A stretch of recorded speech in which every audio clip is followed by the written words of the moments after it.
what you're doing. This isn't the first time. You've been doing it for years. The Your sorority was doing it way before me.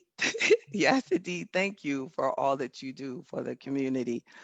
I am JB Bryan. I'm going to turn this over. I'm just a guest. It's at my house, but I'm just a guest for this show. So I appreciate you all bringing up the idea and giving me the opportunity to do what I do best, encourage financial empowerment. Um, and we have, I guess, what it's all in who you know, because I've been blessed and my cousin is in this chapter, Pamela Jordan.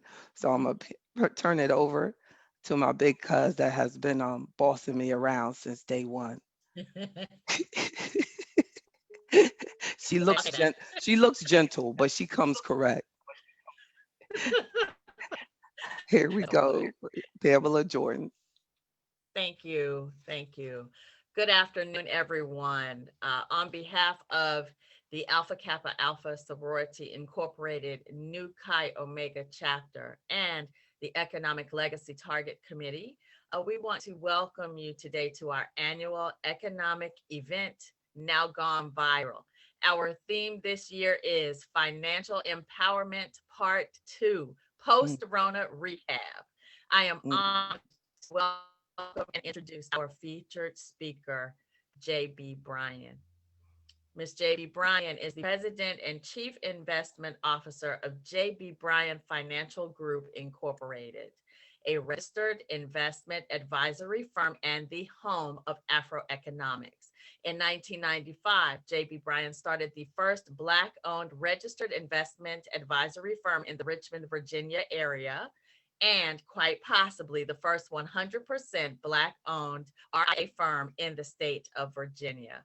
JB Bryan Financial Group Incorporated has additional offices in Washington, D.C. and New York, now celebrating more than 25 years of serving investors. She created and trademarked AfroEconomics, which is a strategic management platform and program designed for the advancement of Black wealth in America and abroad. JB Bryan is a regularly featured financial expert for the Virginia This Morning show on CBS WTVR. She is the author of Afroeconomics, Our Black Wealth Matters, as well as Afroeconomics for Kids, Me, My Family, My Legacy. Afroeconomics with JB Bryan is a nationally syndicated podcast on America's Urban Radio Network. JB also hosts a YouTube channel providing literally hundreds of videos on financial empowerment to today's investors. JB's investment firm focuses on investment advice, guidance on retirement planning, retirement income creation, managing retirement portfolios, insurance, annuities, as well as establishing and management company group employee benefit plans such as 401k and 403b plans. In addition to serving her clients, JB is an advocate and spokeswoman for financial literacy, astute financial planning, and financial preparation. JB Bryan has also shared her knowledge in the classroom, serving as adjunct professor at both Howard University and Virginia Union University. She holds an undergraduate degree from the University of Virginia and a master's degree from Virginia Commonwealth University, where she earned distinguished graduate awards. Please join me and our committee and our chapter in welcoming our distinguished guest, Ms. J.B. Bryan. Thank you. Y'all are so good. I got to get a copy of that. I should look on the days that you feel bad. Look, forget about writing obituaries. We need to write just good bios. Read it every Yes. day and keep on smiling. You all are so beautiful. I have to admit, on this recording, these ladies did not know I was going to ask them to stay on live. This is the way they got dressed for their meeting today. They thought they were just checking in, and I'm not exaggerating. I know y'all think I'm making it up. This is the truth.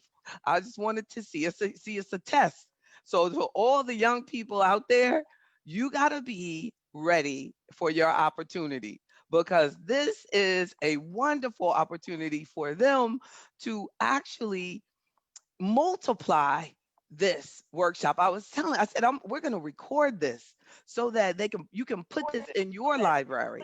So when you have new sorors, or you go speak at colleges, or you go do the things that you all do, or go to the high schools, you can show the students, not just young women, but our young men are motivated by the things that we do. And I think that we don't really realize what a mirror, what a opportunity, what a service that we do just by being a good person that's ready to serve at all times. So sometimes people look at you and they go, "Oh, they on camera, they showing off. Look at JB Bryan showing off again." No, it is not fun, but it's a requirement. When you know that God has put you here to do something, to get a message out, to serve, serve your community, it's a requirement. It's nothing about ego. So the next time you see somebody and they're up there, they're doing something you're not doing, and you're watching, and they're bringing information, this is a service. And I appreciate your service, ladies. Mm. And then I want to thank all of the members of your sorority, and also, the members of AfroEconomics. I mean, look at this. We got people calling in from 917. We have Ms. Neville, Miss Reagan, Miss Neville in Virginia, Miss Reagan out in Ohio, Miss Parker, Miss Simmons, Mr. and Mrs. Richardson, that Miss Howard's in Pittsburgh. I mean, this chapter is in North Carolina. Look at what you all are doing. You got Diane, you have Juanita, oh, this is good. And then someone logged in as JC, Miss Cornegay in Virginia, Miss Thompson, Mike, Miss Woodson, Miss Williams, my sister that is a soror of y'all's, Sharona Bryan from, oh, that's so cool. She is so excited. When I told her that I was doing it, she's in North Carolina too. So her whole chapter got invited, but I don't know. But if Sharona, you can chat to me if you have other sorors, they're here. But she is here for you all, because I'm gonna tell you, she don't just come for me. No, I'm just joking, Sharona. She does come for me sometimes. Yes, indeed. But it does help. And I appreciate having a loving, way older sister. I know. And then Keith, oh yes, Miss Shannon Keith, Miss Harrison, I haven't seen it forever. Y'all, I appreciate you all. And if I missed you, it's not because I didn't try, it's just that the screen stops. But I appreciate this. And I wanted us to talk in a roundtable fashion, because with COVID, I think people need more information. And each of you have one major thing that you think that if you had known better, you would have done differently. I want you to make sure that you share that with, someone else. But there was research that was actually done that said that there are top financial priorities for women. And I want to know what you all think the top financial priority is for women versus the top financial priority is for men. Like, what do you think? You don't have to think personally, but overall, when they did a survey, what did they say? What was found? And for as the top priority for women, that when they did the survey, what do you think, Pamela? You started off. Whew. What comes to my mind is debt reduction, like Okay. credit. Okay. So that's top of mind for me. But for men, wow, I don't know if just retirement planning, perhaps. That I'll be interested in hearing what the ranking was. That's interesting. That's interesting. I'm trying not to give it. Exact. That's good. That means she reads a lot. How about what you think? What do you think, Vivian?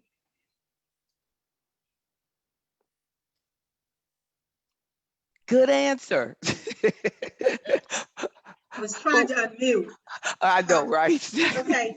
I would probably think college, Your college education, because it is so expensive now. So you're saying that most women think about their children. Their children, yes, they do. Think in terms of their children. What you think, Tony? Being able to purchase a home and keep that home throughout my years and being able to pass that on. Housing. Mhm. What do you think, Miss Phyllis? And I hate when people call me Miss JB, and I called you Miss Phyllis. I don't know why. It's That's Miss okay. Williams It's okay. or it's Phyllis, but It's not Miss Phyllis. I would think not thinking of self, because we as women have a tendency not to think of ourselves. So we rather see that either your children or, in my case, my nieces and nephews gain the opportunity of being able to go forward.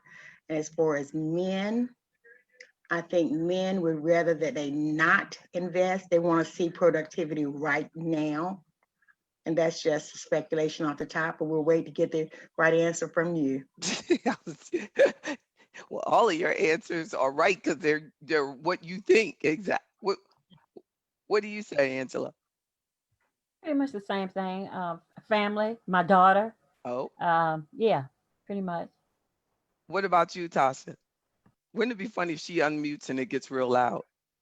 I got Tasha scared. It is loud. I'm sorry. I apologize. You're But fine. It's not loud.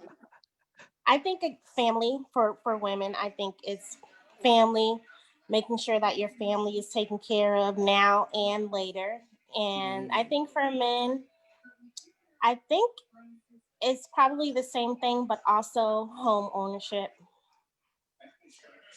The and actually, okay, the report and the report actually said for men, which Pamela got right, investing for retirement was their number one. Their number one. For women, retirement was their fifth concern. It was followed by the meeting daily living needs. Like women, their first thing was, I got to take care of today. And that's something, but it's so true. And then, like many of you mentioned, meeting debt obligations, and probably saying that women talk about daily living needs is because they're talking about, I got to take care of my family, like y'all mentioned, several of you mentioned. And then meeting debt obligations, paying for housing and general savings, and then they finished it up with, that they were going to save for their financial futures. It's amazing. And then now, and I know that you all wanted to really make sure that we talked about, like, so how do we now in this pandemic situation, there's so many reports that have reflected that women are being hit hard by the COVID pandemic. And who wants to share with me, like, do you feel that? Have you seen that? Do you know why? Do you know why? Who wants to share why they feel like women are being hit the hardest?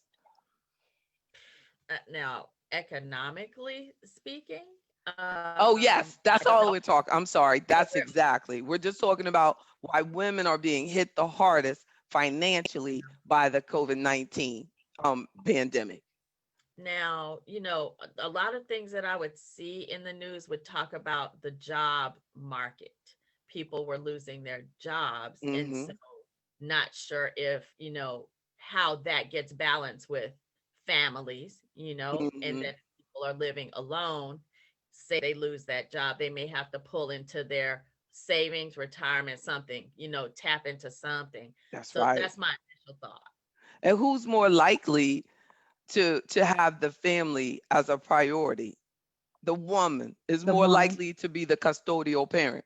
Hmm. Yeah. And it's high, the majority of Black women with kids don't have the kind of job that allows them to stay at home. So when you have children who have to stay at home from school because the schools aren't open, what is she going to do? What is she doing? And I keep hearing it over and over with members of AfroEconomics, who are, their income is being compromised because of the children having to be home from school and they can't work at night. And then think about the unemployment payment. Just say there's a woman that has 3 or 4 kids and her husband pays child support and he lost his job. The child support is adjusted for unemployment. So now he doesn't have to pay her as much if he's collecting unemployment. Mhm. Isn't that something? But the only positive is that, or his or her, that if a person, a woman or a man, is behind on their child support, that money from the federal government went to that balance. They did not, receive that benefit. And you did not. And also on that stimulus check went to that balance, you know.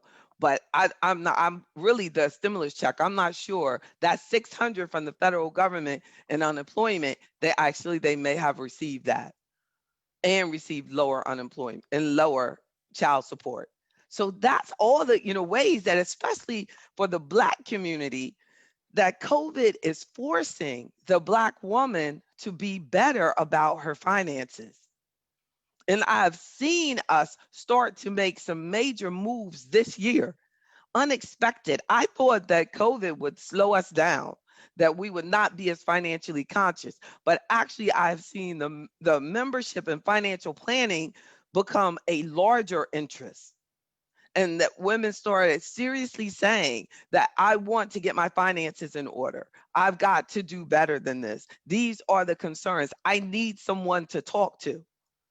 And, that is, indeed a blessing, because for years, and you all know, even last year in our discussion, I talked a lot about the importance of an emergency fund. You must. And when you get to a COVID-19 situation, and that's why the government started sending out the $1,200, because they knew, the research said that there's a small percentage of workers who could get to $1,000 at any time. It's hard for people to even have 100, 200, 300. So $1,000. And then they gave you more for each child, because what? Everybody who's thinking about saving, and then I say, well, you need to have at least 3 months of living expenses, and they have 4 kids. Am I really giving them good advice? Right? Angela's like, no, because that needs to be increased. That's based on just living expense. I guess if you make sure you put the living expenses correct, like each of these kids, not just how much it costs to live in that house, how much it costs to, make your car payment, everything. I'm doing a movement away from payments on depreciating assets. What y'all think I mean by that? What's a depreciating asset? Car. Who said that? Another one. Tasha, what's another thing you could spend money on that it was gonna go down? Um, Clothing, What else? furnishings, Yep. What else? I like her. I like her. electronics, She young. She young. So I know. electronics. I'm old. What you listening to right now, Electronics. right? Exactly. Right. Look, even the cell phone, huh? Yeah, Right. and Well, JB, anything that's right. other than like our home. Yeah, in the home too. Yeah, at I some know. I mean, point, it could right, be, but you right, know what I'm saying? Like, right, I have people who their home was worth more 20 years ago exactly. than it is today. Hmm. That's the depreciating Hmm. asset. Yeah. And we don't think about it because we've been told that. But we're going to just leave residential real estate alone, because we have to live somewhere, but we don't have to live at the maximum. So when they come to you and they go, how much you and your husband can be approved for, that's not how you decide on what house to buy.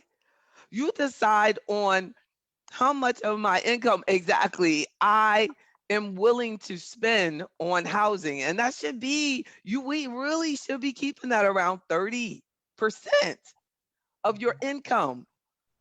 Everybody's like, you know where I'd live, JB, if I did that? Exactly. But you have no, I mean, really, the majority of people have no tax advantage for their residential real estate.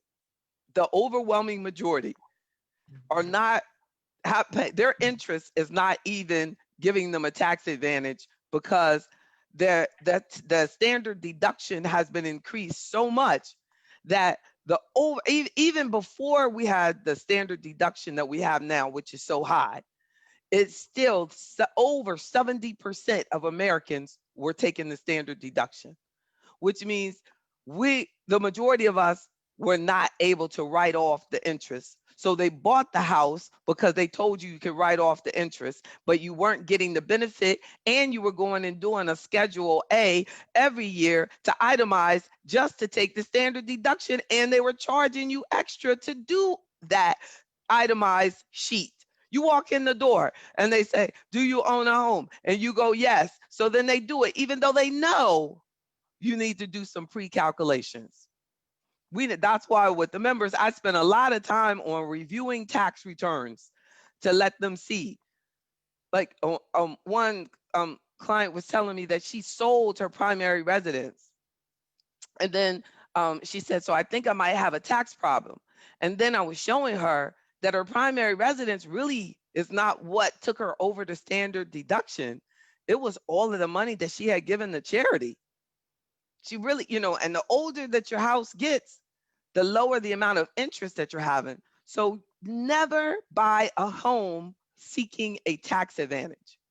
If you want a tax advantage, you put money into your retirement account at work, or you set up an IRA, or you start a business. You know what I'm saying? Those are tax advantages. You buy a investment property that the expenses associated with it, you literally could rent a house, and live in it, and buy a house to rent out.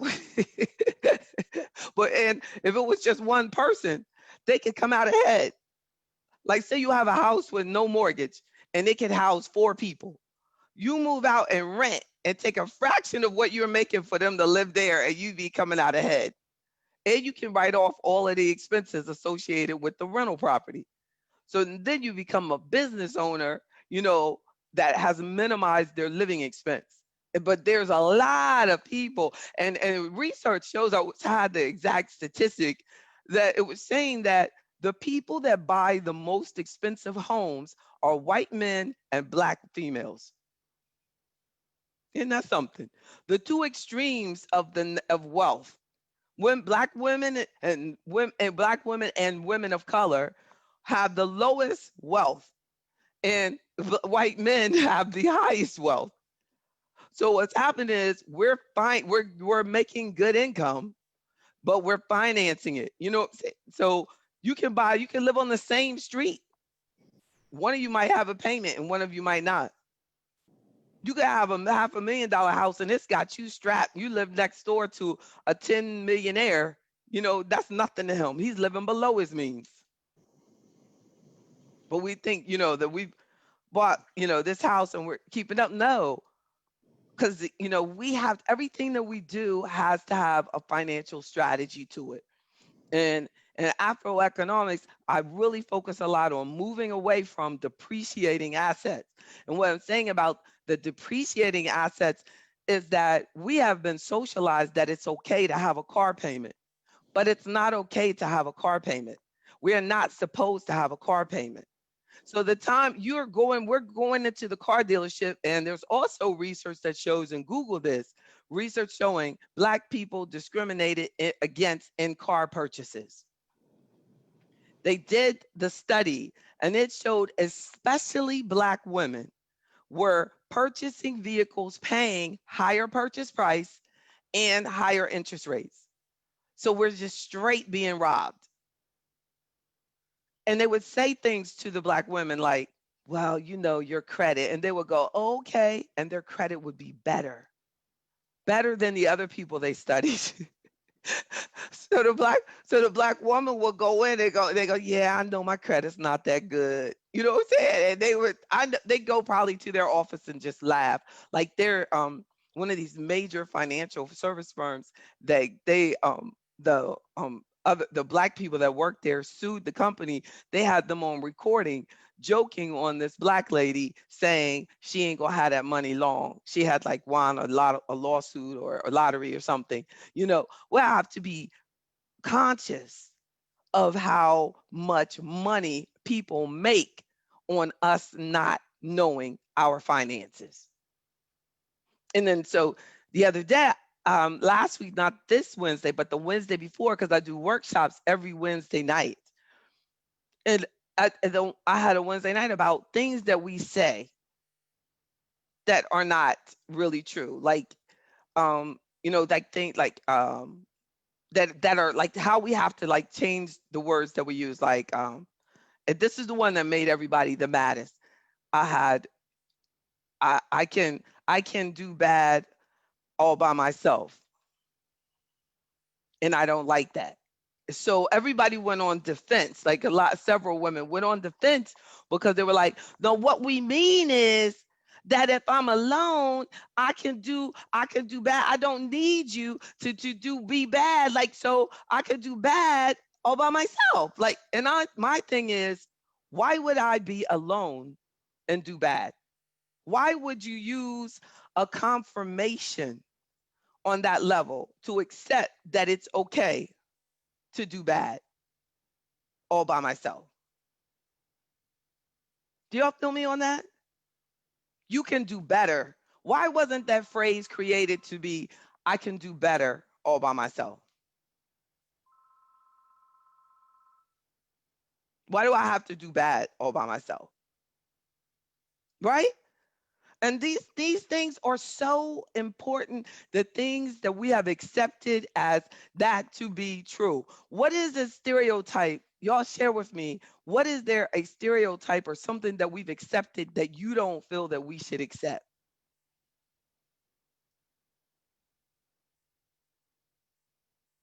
That's like a stereotype for Black women.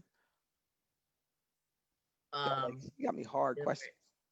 I think it has to do with our level of assertion versus aggression versus, Mm, you know, mm, yeah. like the mad Black woman thing, right? The mad Black woman, it's like isn't it true? And then I think sometimes because of that, we overcompensate and are not assertive enough. Like when we are, like we'll get into, that's how they probably got over on these people at the car dealership, because she didn't want to appear to be, nickel and diming him or being hard on him or being particular. So, she just said, oh yeah, my credit's not perfect. She's sitting there with a 730. So, but like I told this principal one time in dealing with my daughter, he was saying, oh, I think that she should stay in this same math that she's in the next time. I said, well, she has a B. And he said, yeah, but I just think that I said, but so is everybody that has a B going to do that? And see, that's what it has to be our approach. So you're telling me that everyone that has a 720 gets a higher interest rate. Like we have to start questioning everything. And then, of course, he says to me, I can see that you're passionate about that. Because if we assert our voice or, we actually speak like a human being. Like I was talking like this one time to a lady on the telephone but to protect a client because they had robbed the client. And they said, well, if you're going to yell at me. And I said, now I'm not yelling at you. My job is just to make sure that you get my customer's money back to her. Now, if the fact that I'm giving you factual evidence that this is senior exploitation and you have exploited this woman and it is against the law and according to federal, I started pulling out like stuff from the, federal statute and everything. And I said, and we're going to do everything we can. Your company is going to get it, and she wanted so bad to hang up just because you're bringing out facts. I'm supposed to like not protect my client. Mhm. And then, and then you see that all the time where they're more comfortable with a more ignorant person. You see that in your job. If the person is ignorant and dumb or gets drunk all the time, and they feel that, they can hold them down and they're going to be an idiot, then they're more comfortable and they tend to advance. Isn't that something? Mhm. Intensity and confrontation gets very, Pushed away, pushed yeah, away. Yeah. And why do they have to call us confrontational? right. That's what someone said to me. Like, oh, well, JB, you're confrontational. How am I confrontational? I protect people for a living, and I'm not going to let it just go. How can I be a consumer advocate if I'm afraid to go in and get the answer? If I'm afraid to, what I mean, see, why is this happening? Mhm. So we have to have that nerve, to go out there and save. And that's what you all are doing. It's not easy. Y'all don't have to do this workshop in the middle of a pandemic. There are a whole bunch of groups that have, a stack. We have a stack of reasons why not to continue to help people. But we have to. I want to also I'm gonna open up the microphones also because the time will like quickly run out on us. Yeah. And I want to ask them like if anyone has any specific questions about women and financial because this right here what we're talking about is better than anything that Jada ever did. I'm right up there with our round table is right up there with Jada Smith. Or I hope I said her name right. So we're gonna Okay. go on. Tell her we don't come one by one. So if she starts to ask Tony to come on, we got to go with her. Tony, don't try to break out. We come as a group. Okay. We come as a group. What were you gonna say, Tony?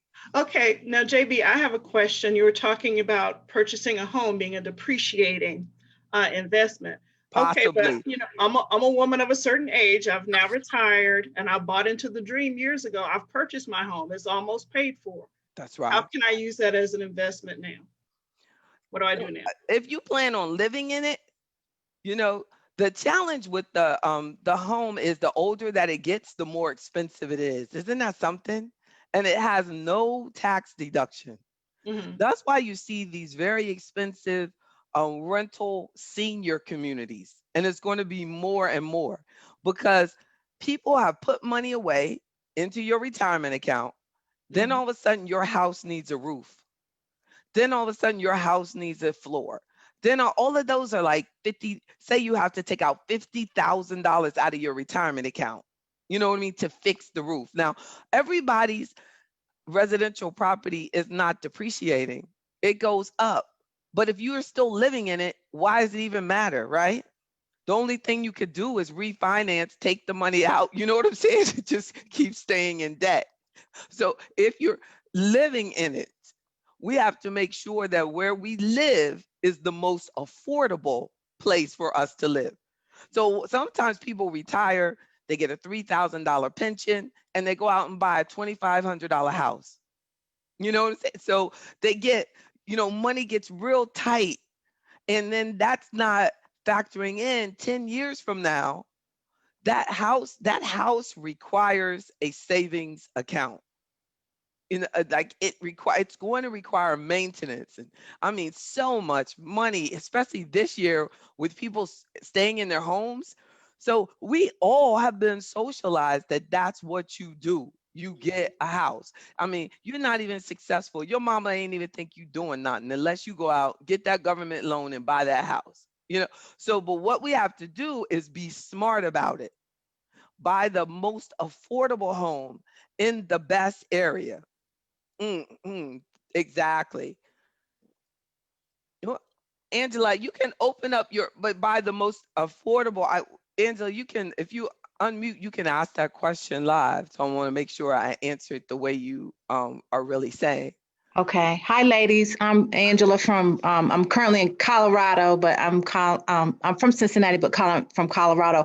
So my question was, JB, Tell us what you think the top 7 priorities for us to, if we want to try to pace with our white male counterparts. What do you think? Give us 5 or 7 nuggets that we should be, striving to achieve so that we can be, shoulder to shoulder with them, if that's even possible. I don't think that they should be the goal, because they're making a whole bunch of mistakes with their money also. It's just that they have better cushions than us. They tend to have families with money that can make it. So if they can't pay their mortgage, or they got to go through foreclosure, they can go over to one of the rental properties that their parents have, and they recover a lot easier when you have generational wealth. But the key things that we have to focus on is to continue to, and I can't put these in any particular order, but if there is one thing that we need to focus on as women, is to invest better. Don't waste our money.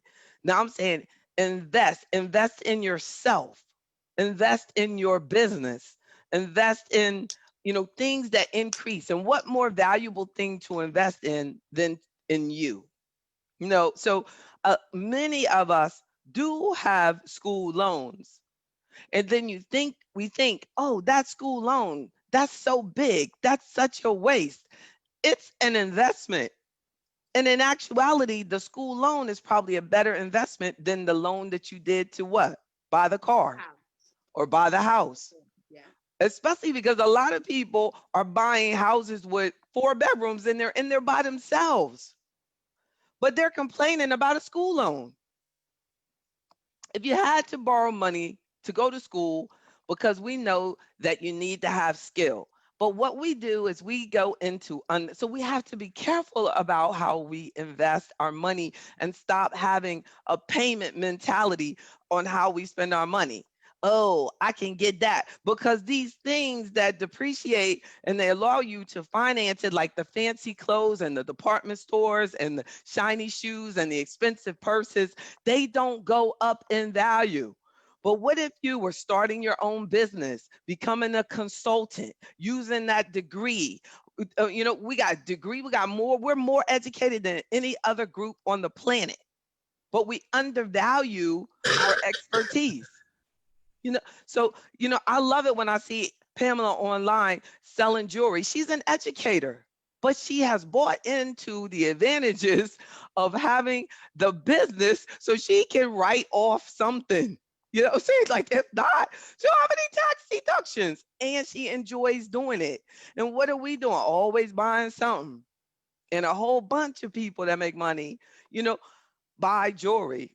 So why not, make it as inexpensive as possible? She didn't go out there and like hook up with the most expensive company in the world. She said, I'm gonna have affordable jewelry so that we can have it and we can save money, and it's not gonna stop you from doing your retirement account.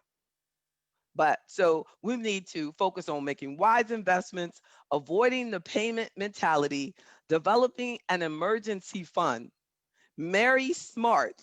Who we develop our long-term relationship with makes a huge difference in our life. Become resilient. Resilience. That we have to learn to, okay, leave the past behind. It has no reflection on you. I can't tell anything about anybody. There's no proof of any mistake you've ever made in your life on your face. Keep moving forward, but stop repeating the same thing. And then finally, I would say that we have to make sure that we stay healthy. Your money is made because of your health.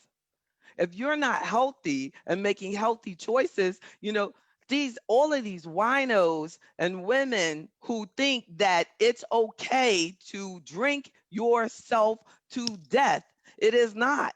And it has become fashionable on social media for grown women to be turning up. But yet when young kids are doing it, you think that there's a problem. We're not taking care of our health.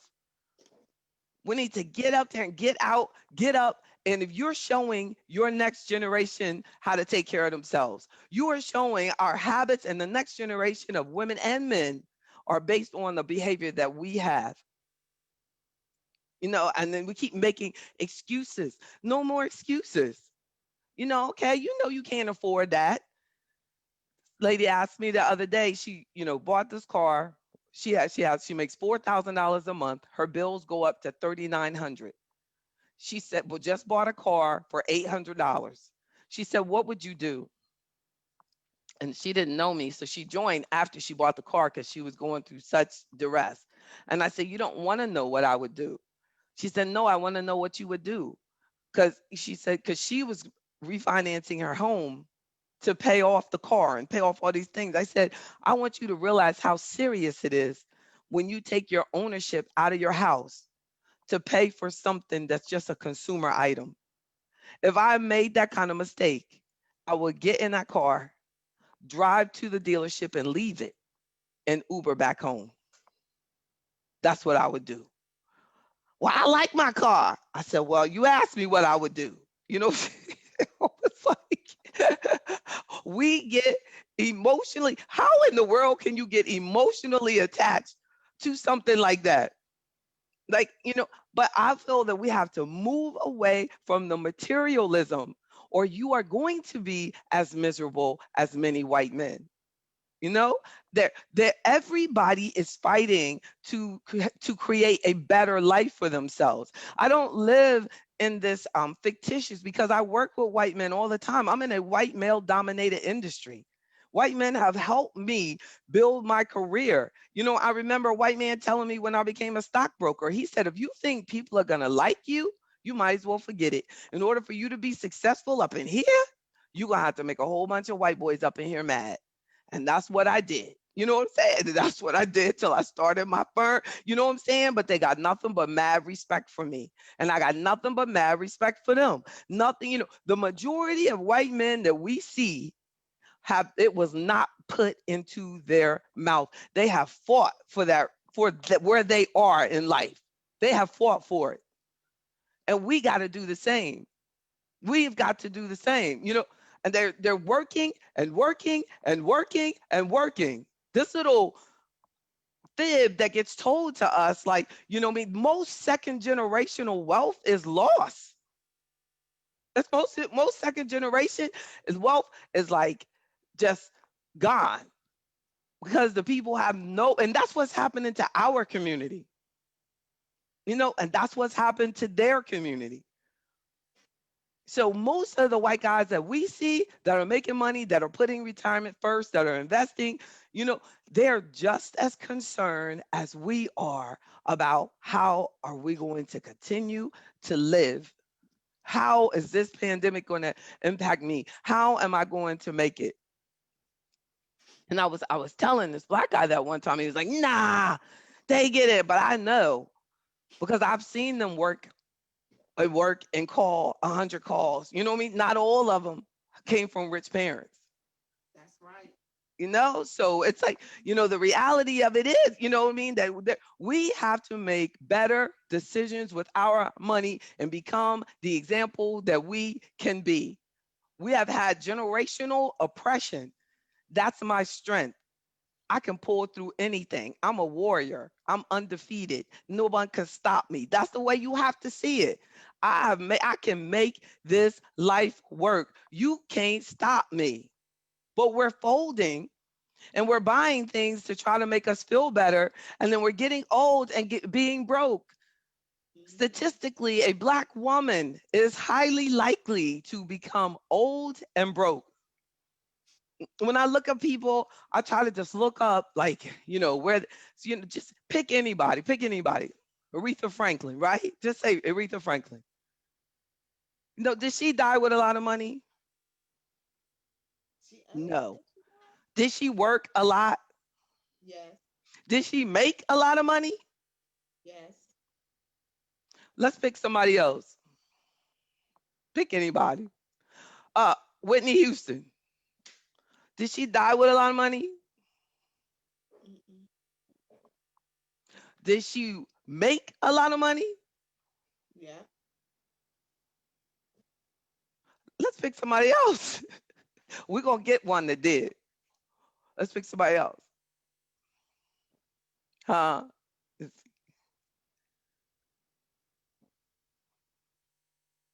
That like it's our pioneers, like, and that they made it through. So we can't even say that it's oppression that made them broke. You know what I'm saying? Because they like shattered. They made more money than a whole bunch of white folk. What? Like James Brown, they know that Toni Morrison. I was thinking about her too. Like she has a PBS, um, a PBS. My sister would say Tony, a PBS special on her, and she kind of slowed her down. Like slowed down. I don't know if she just decided, you know what I'm saying, but she to just not get to where she could have been, you know what I'm saying? But she definitely didn't die broke, you know what I'm saying? But I don't know, you know what I mean, what her, where she was financially, but she had a lot of potential. But her PBS special is really good. It's really good. I think most of her concern was um probably like just health issues. You know what I mean? Slowed her down a little bit earlier than it should. And I think that stress can get the best of us. What about Yeah. Maya Angelou? She's still, no, she is dead. That's the, I don't know. Oprah could have given her some money, but you would think, you know what I'm saying? You would think she would have like a foundation or something, but I don't, but she definitely didn't die broke. I hope not. Hope not. The, but those two weren't like among our like, you know, mega rich. You know what I'm saying? They just, they made it, they were popular, but I probably have clients that had more money. You know what I mean? Than they did upon death. But it's because they weren't really into like the whole like, like the Obamas are becoming really, really rich. You know what I'm saying? I would advise them to make some. They've been buying a lot of residential real estate. I don't know who is pushing them that way, but hopefully they'll turn some of them into like those things like Trump has where they just golf courses and stuff. I mean, because they're buying stuff that like has acres and acres and acres, and it's just two people, and two kids. So I don't know, but they have like four houses and they're buying them overpriced, but they just have, they got there's Netflix documentaries and things that are coming, but we have to be very careful no matter how rich we are, because it's amazing. You see the articles when they talk about what they bought, and then they go and there's like one, well, several on them. They keep mentioning that they bought them for way more than what they actually were worth, or things, so that's what we have to be careful of. And that's still, if that's happening to them on that level, and all the people in their pocket that are supposed to be looking out for them, why would I have to buy, anything $2 million above market, appraised price? Yes. What were you gonna say, Miss Williams? JB, bottom line, and just as generality question, our athletes or our professionals, Yeah. you hear that they are now broke. Mhm. The bottom line is that they have not invested or they didn't have the proper help in investing their assets, or Mhm. what is the bottom line with Mhm. that Mhm. particular person as far as managing our Oh, assets, our monies? yeah, good point. And generally it's because we feel like you cannot do they do the payment mistake. So if you make $10 million and you go out and you finance a $10 million property, now you've stuck yourself into, say, $100,000 a month payment. And then all of a sudden you get injured. That's what messes them up. So these people make a lot of money by you financing these things. Instead of saying to you, look, all you making is $10 million for the year, and half the taxes, that's going to be less than 5 million. So, maybe we could get another more affordable house. It's only you got all these child support. Like, don't even bring in like real life issues they could have. child support, it might be a lawsuit, there might be so and so, all these other issues. But when you buy into that payment mentality, be you be multimillionaire or person who's making 200, 100 or 50,000, that payment mentality is not the answer because your income, is not going to always be the same. You think that it's always going to be the same. And I made that mistake too. And after I made it and the market corrected and I had all of these debts, I said, Lord, let me out of this debt and I will from now on buy everything I want. And then so Right. it changes how you look at things because Amen. anybody can afford $100,000 car at 700 a month. But do you really want to come up with 100,000 to buy that car? So, so when I had the payment mentality, I'd buy a Benz. When I started saying I'm gonna buy things, now I drive a Jeep Wrangler. Exactly. You know what I'm saying? You change the way you look at it. You go, well, I'll spend 25, 26. Wow, I think I'm gonna give y'all, you know what I mean? $70,000. And then we think that, but we still give them more than 70,000 when you do the payment because you're paying them interest. So they're getting way more than what it's worth. And JB, if I can build onto that, I think also I got you, not just Tony. not just with the professional athletes, but professionals in general who make, a decent living Yes. financially, you sometimes can fall prey to the pressure to do as someone else is doing, live Mm, perceived lifestyle that you should be living if you're making a certain amount of money. And that's I know right. the athletes are very competitive on and off the field in the court where the house that they have, they compete against one another, how they Right. party. And That's now right. take that on the economic scale of less millions, but a reasonable salary, but still you have some discretionary income. There sometimes can be an influence with That's your social right. circle That's to right. do That's certain things right. and spend things. That's So that right. also is part of that mindset that we have to be, in my opinion, like just kind of mindful of. That it's easy to fall in, That's you so know. true though. You right on point. Y'all know it's true because you, especially those of you who are around other people at work. Like, say you're going down. Who stands out? The person who has clothes that aren't financed, or the person that walks. Let's say you all work at a university, or the person that's walking through that university with that $200 pair of earrings on or what, I don't know, but you can tell that it's like very expensive. Isn't that sad that $200 isn't that much money now? So it's like, what? We spent $200 on shoes and they're not even, you know what I mean, expensive shoes now. It's just really sad. You're trying to get a good pair of shoes, $100 easily. But you see, if you're walking in to a meeting and somebody has a name brand purse, everybody notices. Nobody noticing. People even look for if you got those F's and all this stuff. Like Ms. Neville was pointing out to me the other day. Somebody had on a Fendi outfit. I said, "Girl, I didn't even know what that was." Like, she said, "JB, that's Fendi," and it was some other, brand like that. But there is, like you said, there's a whole set that once you're in that, there you're going to have that. People, oh, we going to the river, or we have a river house, or we have, we always go to Martha's Vineyard, from June to July, or something. So it's yeah, that need to keep up, even though you don't realize that that particular timeshare or that particular second home is slowing down your ability to actually um, invest in continued education or skill or things like that. Like, you know, on, as I started, just working on my PhD, and I thought it was expensive at first. And then I said, you spend this money anyway. I mean, what I'm saying? It's like we spend that money anyway. But we will say in a second that something that will enhance your skill is, or or help you write a book or be a better writer is a waste of money, but yet you don't think a $70,000 car is a waste of money. Isn't that amazing?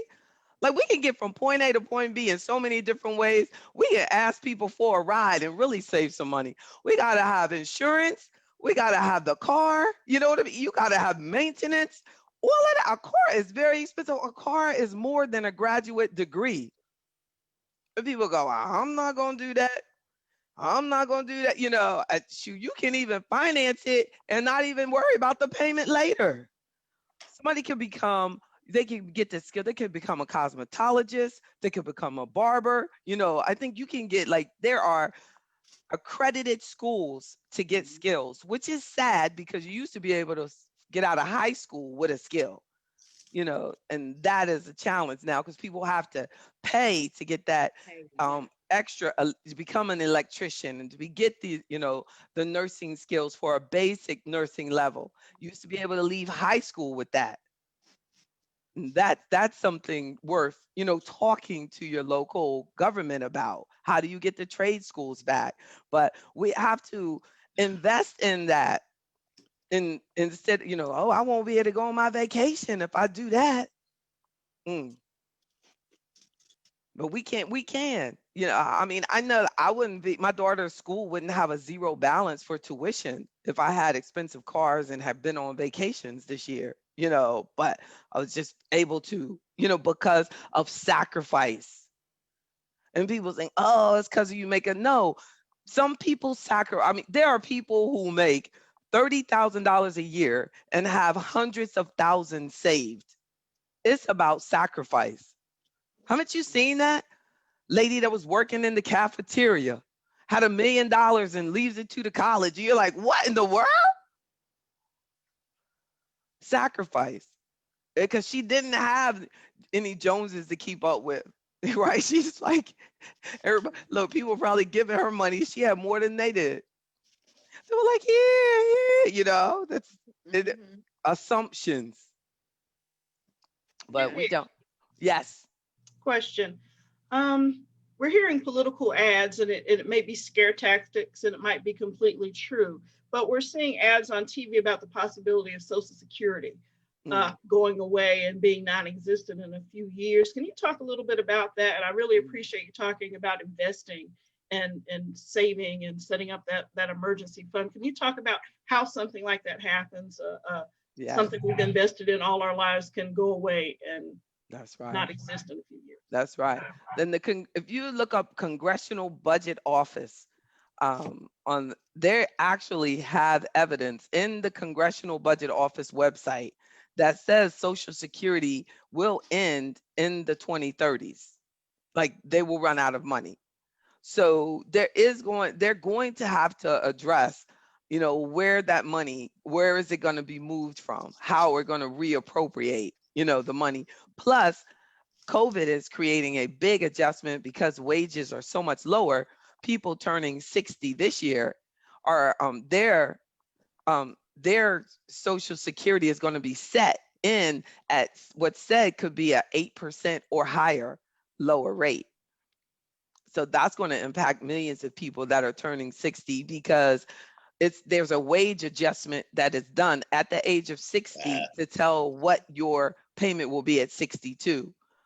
So, this is real and it is something that needs to be, we're going to have to stay in tune, I guess, with our local Congress people on how are they going to raise this money and make sure that it doesn't, or are you going to just give everybody their money back? And that ain't going to happen. I think I've given up on privatizing. Do you know how much business I would get if all my clients got a lump sum of money?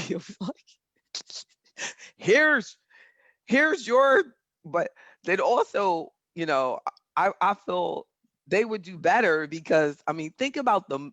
Most of you, by the time you collect Social Security, you will have put over $1 million in that easily because that's, 7.5% from you, 7.5% from your employer, and so that's 15% every year of your career has been going into that pot. And that might I guess they might increase how much we have to put in to the pot. That would be sad, wouldn't it? So you have like, whoa. So we had like 10%, going to, Social Security, and then employers, they would have to put in more. So that would hurt corporate America. I feel like that living in a country of worrying it. Well, I guess the lesson there for us, Tony, is to make sure that we realize that our future is really in our own hands, because they're moving away. One way they can get around it is say, okay, well, those of you who were born in 1970 or 1975 or later, you don't get your Social Security till 75. Like all they have to do. So, and if you want it at 62, your percentage is going to be way low. You know what I'm saying? So they could like just penalize you. They could leave it at 62 for when you can get it, but you just be penalized more because your full benefit wouldn't be till 75. That's how that whole 66.9 months and 60, so all of that, it's gonna get more. Like I might not be able to get full benefit, till 70. So it's those what that tells us is that we have to determine our financial future. We have to be serious about what I do today will impact my tomorrow. If it's good, and be okay with standing out, which means you might not be doing the same thing that everybody else is doing. Instead of thinking out the standout is the person that spends a lot of money, to me the standout is the person who saves. Any questions with those of you in the microphone? Someone said something. Well, thank you. We're doing good. I enjoyed it. Did you all enjoy? So, oh, Yes. thank you. Thank you. Thank you. Anyone have any questions for the ladies on the panel? Are there any sorors that are on the phone that you want to say hi? Well, we know that there were some who may or may not have been able to hop onto the panel discussion. So we do want to give a shout out to all of the members of New Chi Omega who were able to make it today as well. Oh, thank you. Hi, ladies. New Chi Omega. I like that.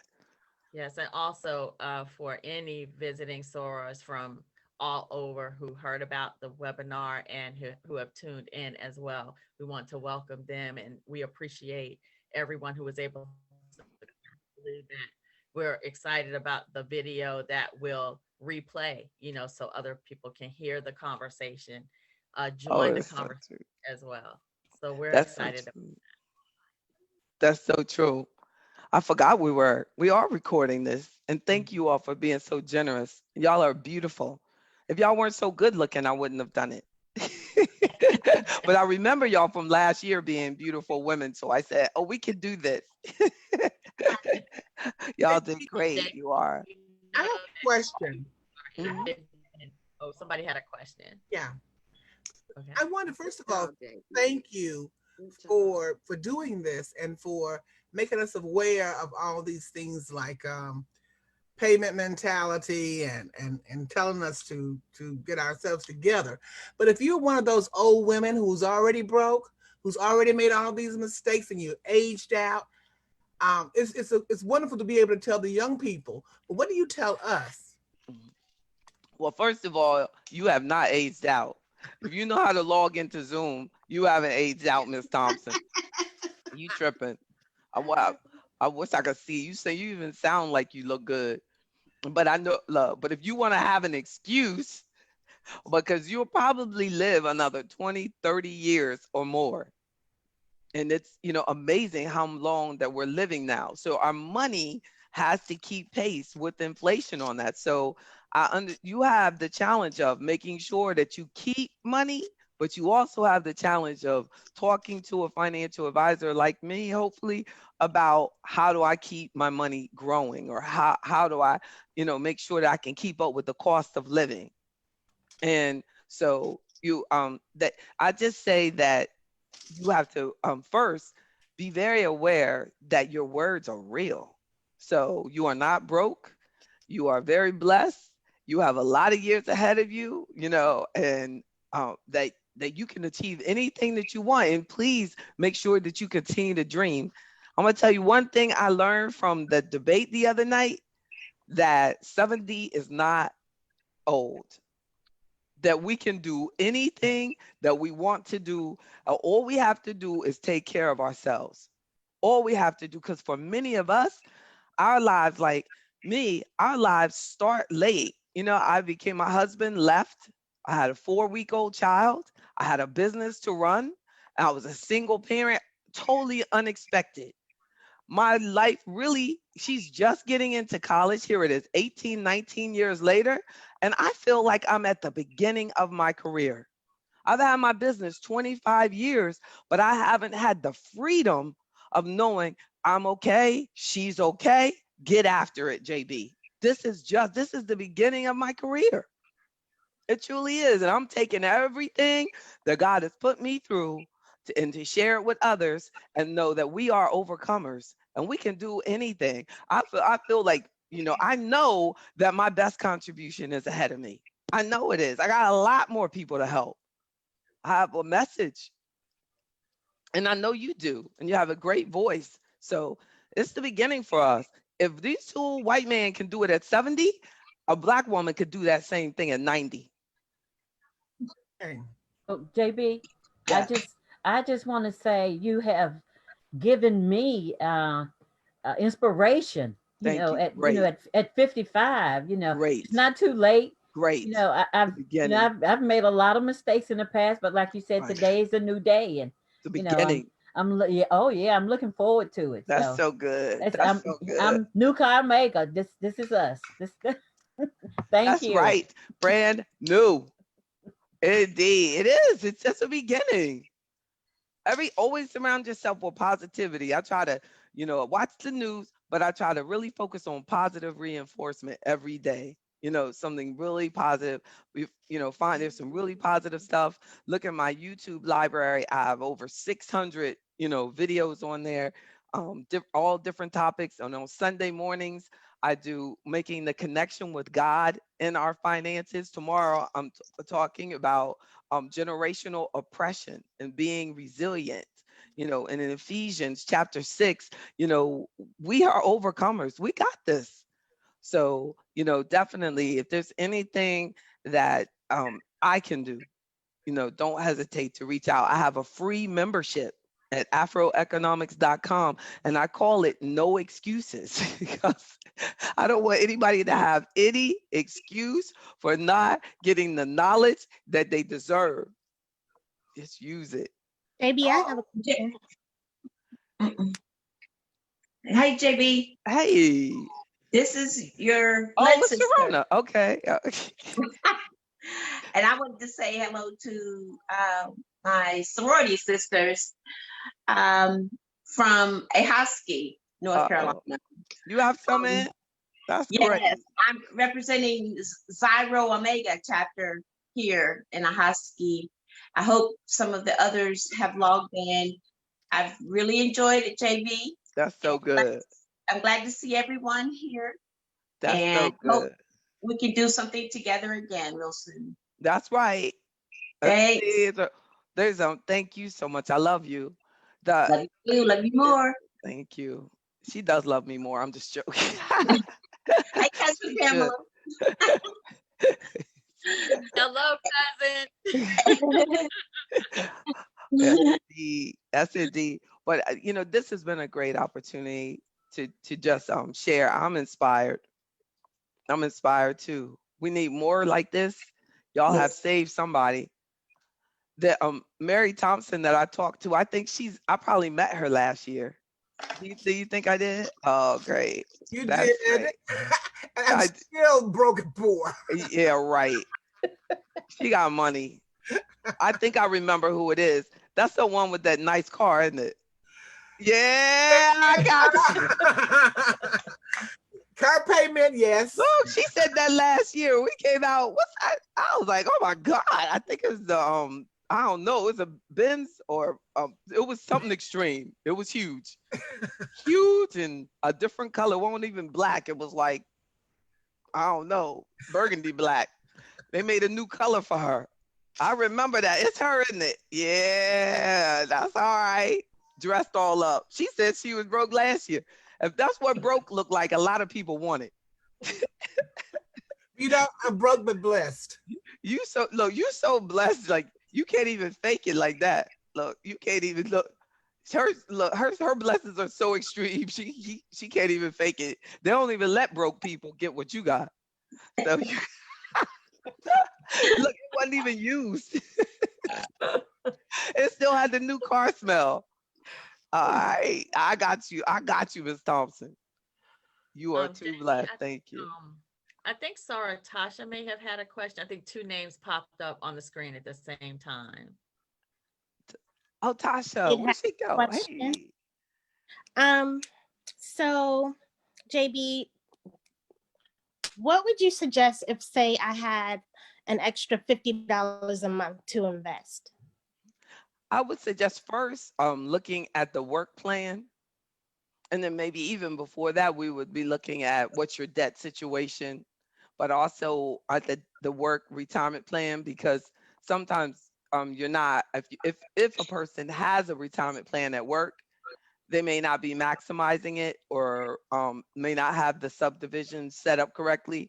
So that extra 50 might be a way to get you in the work plan or put more in the work plan. And then I help you with subdivisions in the work plan, because I believe that we sometimes overlook what we already have.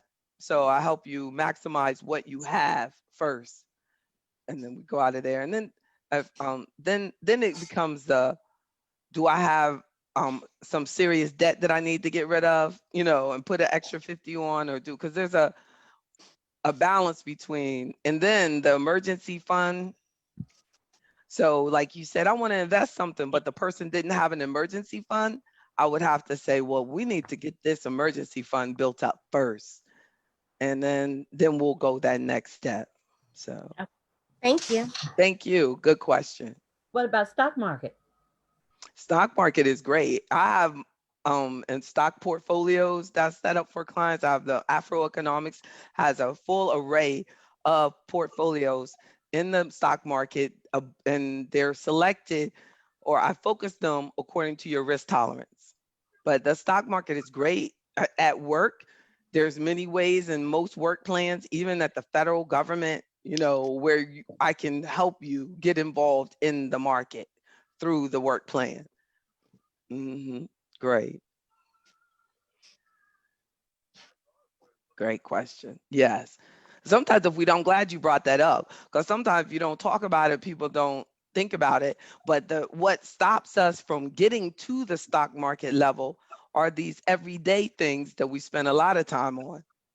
Because I could have started, and then come up and like show everybody portfolios, and then they call and they go, I got $1,000. I want to put it in portfolio, and then I feel like, okay, well, let's look at, you know what I'm saying? Like, I have to like, I'm really committed to like the whole picture, like getting a solid foundation, right? Before we go in. But there's this whole mentality now, get the app, send in $1,000, buy this stuff, trade it, and they behind on their school loans. So and school loans will follow you till retirement. They taking people's social security check for school loans. They will get you. So we definitely getting an advisor, getting into an area like AfroEconomics, where you're talking about it, getting ideas. It takes a while because it's a process. Where this is only an hour, we could talk 3 days about this and still not cover everything. So that's why that's why we're sending everybody the book, and it still don't cover everything. This is the workbook, but I'm gonna send you the book and to get you started, the ebook to everybody. I hope you registered. If some of your friends are watching this and they're like, "Oh, I want the book." Well, you'll have to forward them the email you're gonna get from me. Look, look, and then and they can, so it doesn't harm me in any way. I want everybody in the world to get the book. And if you want the real book, AfroEconomics.com has the bookstore. Don't go to Amazon. My bookstore has free shipping and everything. So it's a lot and it's less expensive. You just go to the bookstore. Great. Thanks so much. So You JB, okay? we Great. just we appreciate all of the questions. I think someone had asked a question about the last one that I saw, and this can be the last question we take for our session, because certainly they can contact you, follow-ups. There was a question about how much to save for emergency fund. Yeah. If you it really depends, but at least 90 days of your expenses. So if it costs you 4,000 a month to live, then you need to have 12,000 available to you, not in anywhere where you'd have to pay a penalty to get it out, but in your savings account, as an emergency fund that you can get right to that 12,000. The Most people lose their home due to a health situation, not really, you know what I mean, a financial situation. So we need to, realize that that emergency fund really can come into play when you're a healthy person and you're just in between jobs. You can flow and nothing has to happen. But I guess as far as from realizing that we do need to, also spend some time thinking about how do you protect yourself?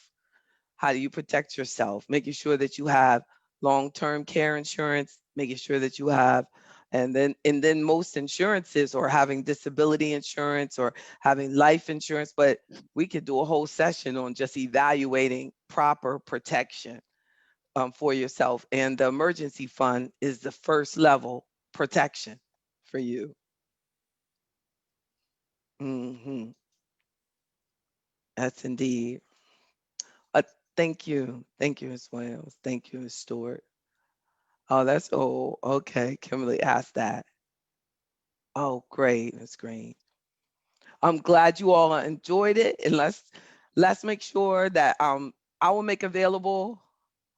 I'll also try, we'll send this video out as well. I'll make sure that Pamela has an out. Sure, it's easy. I'll send the book first though. I'll send the video back out to everybody later because the book is easier. The video will take some time. I'll have some more meetings today. Y'all are the best. Thank you for Thank taking the you. time out of your amazing